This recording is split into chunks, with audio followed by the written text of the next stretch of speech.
at gabay ng magulang ay kailangan sa mga batang manonood. GMA News and Public Affairs. Walang kinikilingan, walang pinoprotektahan, walang kasinungalingan, serbisyong totoo lang. Mga problemang patuloy na bumibiktima sa marami nating kababayan. Mga kwentong sumasalamin sa iba't ibang problema ng lipunan na naghahanap pa rin ng mas konkretong tugon mula sa mga kinauukulan. Sa pagbabalik tanaw ng Reporter's Notebook sa taong 2011. Sariway ng mga isyong aming inilantad at isiniwalat na may kinalaman sa prostitusyon, droga at krimen.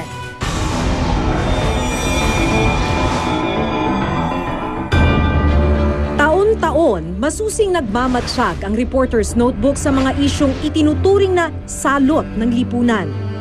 Sa paglipas ng taon, sa halip na bumaba, ay nananatili ang problema sa prostitusyon, droga at krimen.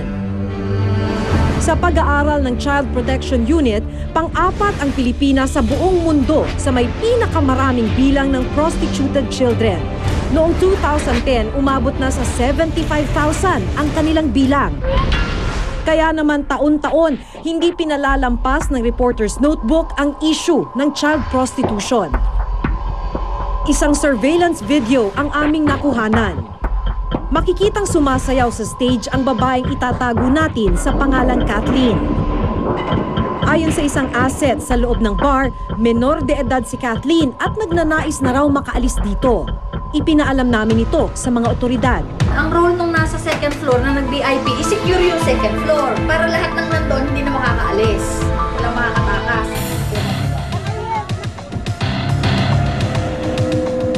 Lumimbre na yung mga advanced team. Papasok na daw sila, i-rate na daw nila yung bar. Papunta na tayo.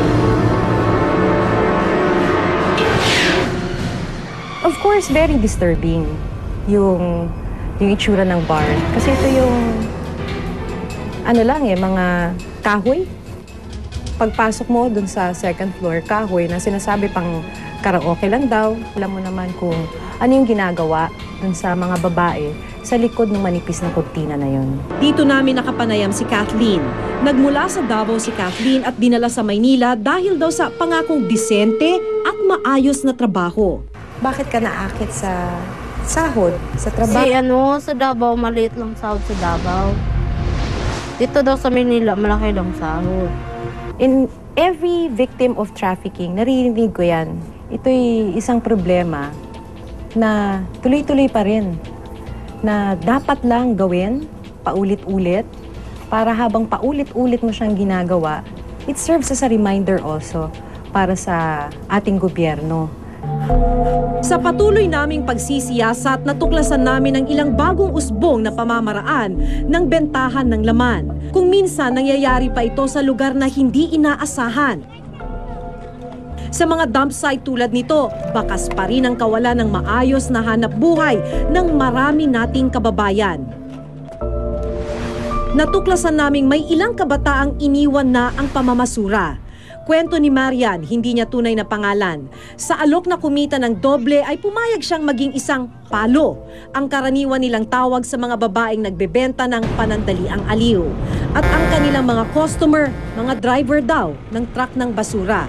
300 pesos ang bayad sa kanila kada transaksyon. Mas madaling pang kumita sa palo kaysa sa mga lakad. Kasi pa yung palo, paigay ka lang, ganyan. Tapos pag sa kalakal po, magpapadyak ka, parorota ka pa kung saan mag-iikot-ikot ka, nakapaa ka lang, gano'n. Tapos may dala ka pa sa akong, bubuhatin mo yun hanggang sa pwesto mo. Minors pa rin yung pinag-uusapan natin. Yun yung pinaka na-disturb ako sa storya na yan, nung una ko siyang marinig. Alam mo yun, sa basura siya lumaki, tapos basura pa rin yung nambibiktima sa kanya. Kaya para sa akin, napaka-importante rin yung storya na mailabas.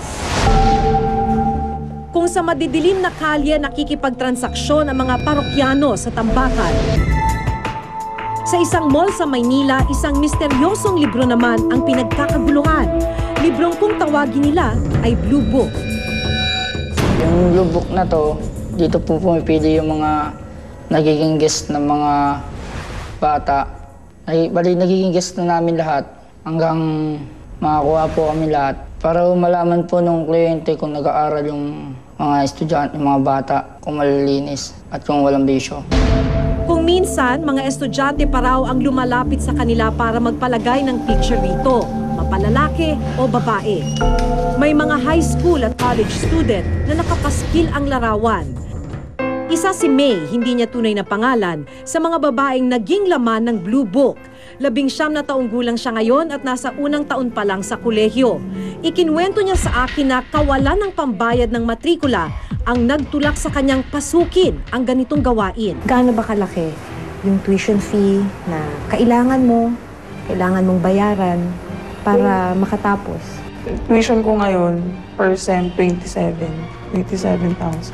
Yung mami ko, tinutulungan din niya ako. Pero hindi ganun kalaki yung binibigay niya sa akin. Ang masaklap, ito rin ang naging mitsa ng kapahamakan para kay May. Naging biktima siya ng gang rape. Sabi pa sa akin ng lalaki, huwag daw ako mag-alala kasi yung mga yun mag-iinuman lang. Pagdating dun sa taas, sa kwarto, tapos na kami, may pumasok na isa. Sabi niya magdadagdag daw siya ng 500. Hanggang sa pangatlo, pang-apat, pang-lima, ganun yung alibay nila na magdadagdag ng 500.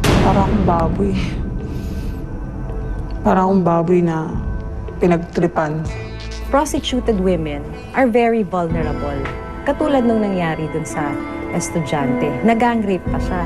So on the way, doon natin hindi na proprotektahan yung mga kababaihan natin na on the way dun sa paghangad niya na matapos sa kanyang pag-aaral, lalo pa siyang nabiktima.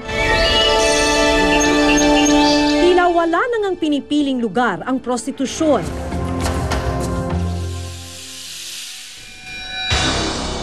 Dahil maging sa mga makapigil hiningang tourist spot sa bansa, nagiging pugad na rin ng prostitusyon. Sa Baguio City, nakilala namin si Grace, hindi niya tunay na pangalan. 15 taong gulang lang daw siya nang mapasabak sa ganitong gawain. Nung dalaga pa ako, mga 15. First na customer ko, Koreano. Siyang naka-virgin sa akin, Koreano. Tapos pangalawang Chinese. Marami. Paligid-ligid na lang. Dito sa Borlan, marami. Pag isang gabi, nakatatlo ako. 3 lalaki. Kung minsan, naka-4,000. Kung minsan, 3, ganun. Hindi dapat natin ipipikit yung mata natin dun sa realidad that it is happening. Marami sa mga dayuhan pumupunta sa Pilipinas for sex. Kaya nga tayo may mga sex pods. At anong dapat na gagawin ng ating gobyerno para dito? Para maprotektahan ang mamamayan. Kung tutuusin na wala ng Pilipinas sa tala ng Tier 2 Human Trafficking Watch List ng Estados Unidos ngayong taon. Ayon sa ulat, malaking hakbang ang nagawa ng bansa sa pagkakahatol sa 25 traffickers mula sa 9 lamang nitong nakaraang taon. Gayunpaman, tila mahaba-haba pang paglalakbay ang tatahaki ng mga kinauukulan bago masugpo ang patuloy na umuusbong na kalakaran ng laman. Alam mo ba yung item na pinapadala sa'yo?